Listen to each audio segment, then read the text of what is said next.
What's the story, Morning Glory? What is the word? Hummingbird. The word is Carlee Russell, the girl who claimed that she saw a wandering baby on the side of the road. Through a statement from her attorney, she has admitted that she did lie about being kidnapped. This statement was read by Hoover Police Chief Nick Dirtses, who held a press conference late Monday afternoon, July the 24th. And the statement did say that Carlee admits to making the whole thing up, that she did lie about seeing the baby, lied about being kidnapped, also stated that she acted alone in this, and that she just wants to move forward and she's asking for forgiveness. The issue is not whether or not you're going to be forgiven, Carlee. You're going to be forgiven. The issue is why. Why did you do this?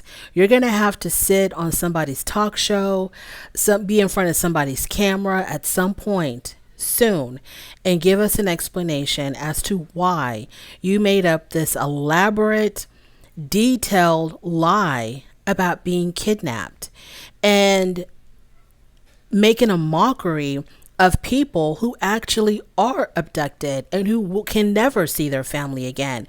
So you're going to have to give us an explanation.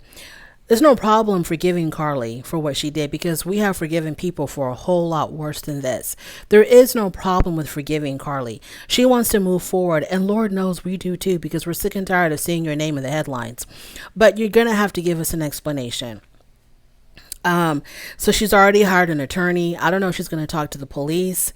This nationwide search for Carlee, it involved Hoover Police Department, Alabama law enforcement, the FBI, and the U.S. Marshals, including people, her family members, people in her community who got together and also took the time to look for her.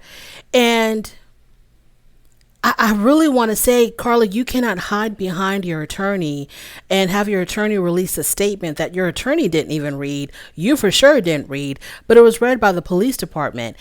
You're going to have to get on somebody's camera, somebody's talk show, somewhere, just like your parents did. Okay, your parents had the guts to face the nation. You're going to have the guts to face, because you have the guts to come up with this elaborate plan to play like you were kidnapping. You're going to have to get on someone's talk show at some point and give us an explanation. Forgiving you is not an issue. Of course, we're going to forgive. We need to know why. So I'm just like flabbergasted that, no, I'm not flabbergasted at all.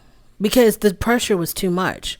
The pressure was just way too much. She had to come out and she had to give a statement because this wasn't going to go away. So she had to come out and she had to give a statement. But saying I'm sorry and forgive me and I want to move forward, that's not enough. That's not going to cut it. That's not going to cut it, because when people are out there looking for you from sun up to sundown, they're putting their own lives at risk.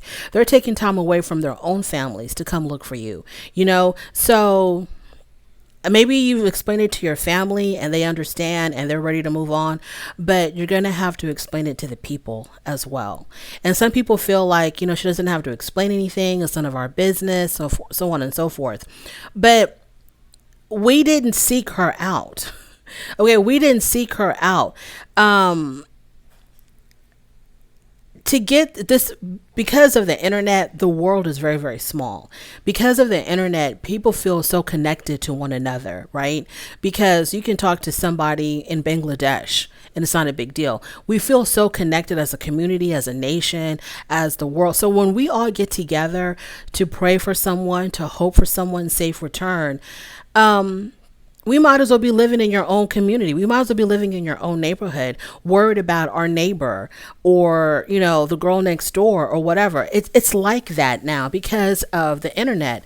So you can't just be like, forget about the people who prayed for me. Forget about the people who were concerned about me. Forget about the people who brought attention to my abduction. Forget y'all. I don't owe y'all anything. I don't have to say anything to y'all. I just want to move on. If you're going to ask for forgiveness, we're asking for an explanation. It's just as simple as that. If you're going to ask us to forgive you, we're asking you to give us an explanation. And It's not to crucify her, to be like, oh, so you wanted to make your boyfriend jealous, or you wanted to make your boyfriend mad, and how dare you. No, it's not even to crucify her. It's just to get an understanding of how someone could do this. Just to get an understanding how someone could do this. And maybe you can bring awareness, Carlee, to other people to prevent them from doing the same thing. I don't know if Carlee knew that it was going to be as big as it was. I wonder if she thought that it was just going to be, you know, maybe people in her local community getting together to go look for her and then just hoping for her safe return. I don't know if she really understood the magnitude of all the different law enforcement departments that this was going to involve, how it was going to take over the media, how it was going to take over social media. I don't think she contemplated that at all. But you talk about a baby wandering on the side of the road alone in a diaper and people using babies to abduct people. How could you not think that this story would just, you know, balloon and get a life of its own and completely take over everything? So many other stories were totally eclipsed by the Carlee Russell story. So if anyone even just gave a thought about Carlee and just like in passing was like, I hope they find that girl. All those people need an explanation. Nobody, even if you didn't donate money, even if you weren't involved on, you know, if you weren't involved in the actual search of Carlee, if you even gave a thought about, hey, I hope they find that girl. I hope she's going to be okay. I hope she comes back to her family safely. Everybody who had that thought deserves an explanation of why you did what you did. Like I said, we don't want to crucify you. We don't want to make it worse than what it already is. But I think that you do owe the public an explanation because the public was out here rooting for you, girl. The public was out here rooting for you. So, I don't know. But through her attorney, in a statement read by the Hoover Police Department chief, she admits that she lied. She acted alone. There was no baby.